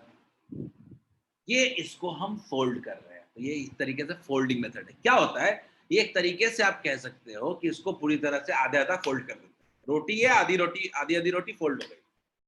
अच्छा, ये फोल्ड होने से क्या हुआ मेरे पास? दिक्कत मेरे को हो गई कुछ और। मैं कह रहा हूं कि मुझे अब बताओ कि मेरे पास ए और बी तो था। अब मैं देख रहा हूं मेरे पास ए था, मेरे पास बी था, और अब मेरे पास एक पॉइंट पी है। मैंने दोनों पी को मिला दिया। अब गौर से देखिए तो मेरे पास ए और पी के बीच एक रजिस्टर नहीं है, मेरे पास ए और पी के बीच दो रजिस्टर अब हो गए हैं। मैं क्या लिखूंगा? मेरे पास एक रजिस्टर क्या हो गया है, ऐसे। एक और रजिस्टर नीचे वाला फोल्ड होके आ गया है, तो क्या हो गया है, ऐसा। अब मेरे पास बी और पी के बीच भी एक नहीं रजिस्टर है, मेरे पास बी और पी के बीच भी कितना है, दो है। मैं क्या सॉल्व करूंगा?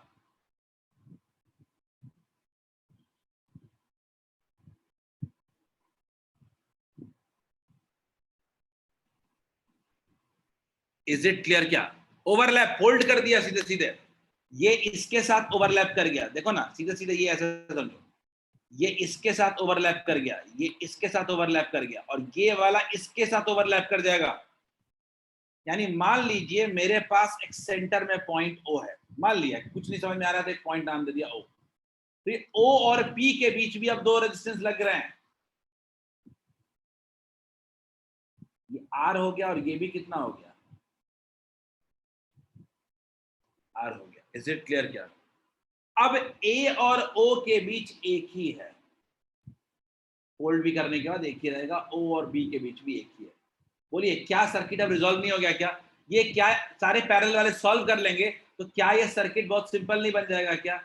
ए ओ बी, क्या ये नहीं बन जाएगा? ये पी है मान लीजिए, तो क्या ये R/2 नहीं हो जाएगा? क्या ये R/2 नहीं हो जाएगा? क्या ये R नहीं हो जाएगा? क्या ये अगेन R/2 नहीं हो जाएगा? क्या ये R नहीं हो जाएगा क्या? बोलिए, is this clear to all of you? क्या ये भी व्हीटस्टोन ब्रिज नहीं बन गया क्या? क्या ये भी एक व्हीटस्टोन ब्रिज नहीं बन गया क्या? चलिए शिवम, मैं रिपीट कर दे रहा हूं, शिवम रिपीट कर रहा हूं मैं। शिवम देखो ध्यान से, शिवम आपने बोला सर फोल्डिंग को एक बार रिपीट कर दिए। शिवम मैंने बोला कि जो पॉइंट पोटेंशियल P का हालत है वही नीचे वाले Q का हालत है। तो मैंने दोनों को क्या कर दिया, दोनों को मिला देंगे। इक्वी पोटेंशियल पॉइंट्स क्या हो जाते हैं, इक्वी पोटेंशियल पॉइंट्स को हम मिला लेते हैं, मैच कर लेते हैं। तो ये हमने इसको इसके साथ फोल्ड कर दिया। फोल्ड कर दिया तो ये रोटी थी, इसको आधा आधा पूरा फोल्ड कर दिया, क्योंकि पी वाले को अपने को मिलाना है, दोनों पॉइंट पे पी है पॉइंट, इन दोनों को हमने मिला दिया, तो मिला तो दिया पी पॉइंट, ठीक है। अब मैं कह रहा हूं कि मेरा ए है, तो ए और पी के बीच अगर दोनों पी है, ए और पी के बीच पहले एक रेशन था, अब कितना है शिवम? अब 2 है क्या? क्या बी और पी के बीच मेरा भी 2 है क्या? क्या ओ और पी के बीच भी 2 हो गया क्या? बोलिए। ये ओवरलैप नहीं है तो क्या शिवम? ये नीचे वाला भी आर उठ करके एक ही ऊपर में ही चला गया क्या? बोलिए। Is it clear Shivam? अब आप गौर से नीचे वाले को देखो, ये एक simple balanced wheat stone bridge बन गया। अब सॉल्व नहीं कर लीजिएगा क्या? अब ये सर्किट सॉल्व नहीं हो जाएगा? अब ये सर्किट कैसा है? ये सर्किट ए है, यहाँ पे सर्किट में बी है, एक पॉइंट आपका पी है, दूसरा पॉइंट आपका ओ है, ए और ओ के बीच में रेजिस्टेंस कितना है? आर है, और ओ और बी के बीच में रेजिस्टेंस कितना है? आर है। ऊपर में कितना है? R/2 है, और नीचे ऊपर में यहाँ भी कितना है? R/2 है, और बीच में कितना है?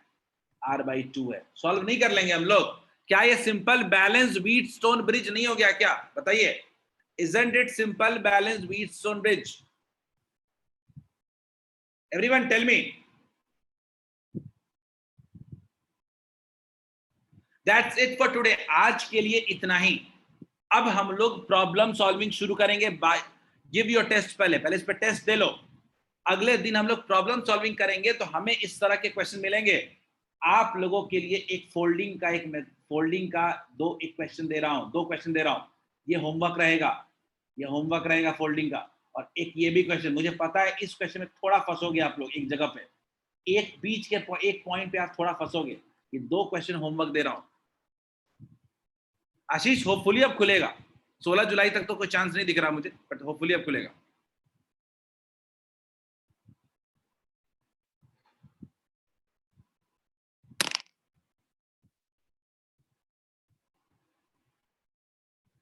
Kalyani, expect for only capacitance, सिर्फ कैपेसिटेंस को एक्सपेक्ट करें, नो इलेक्ट्रिक पोटेंशियल। रिया हैंड रेज किया, बोलिए रिया। सर स्लाइड ऊपर कीजिए ना। मैं तुरंत स्लाइड अपलोड कर देता हूँ। I am going into second class, तो मैं तुरंत स्लाइड अपलोड करता हूँ, उसे देख लीजिएगा रिया, ठीक है? अपलोडिंग इन 1 मिनट।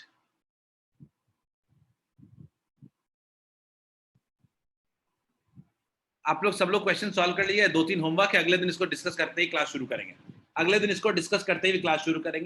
अगले दिन मैं शुरू करूंगा ईएमएफ, इंटरनल रेजिस्टेंस और किरचॉफ्स लॉ। बहुत इंपॉर्टेंट टॉपिक इस चैप्टर का। और उसके बाद हमारे पास सिर्फ एक पार्ट बचेगा, वो है इलेक्ट्रिक डिवाइसेस। 2 पार्ट बचेंगे चैप्टर का। हम लोग 80% कवर कर चुके हैं अभी तक।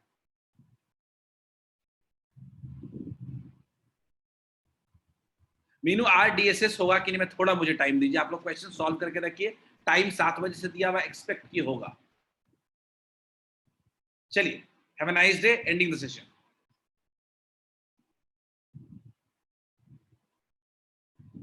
कोई रहने दो सिद्धांत, क्या ही दिक्कत है?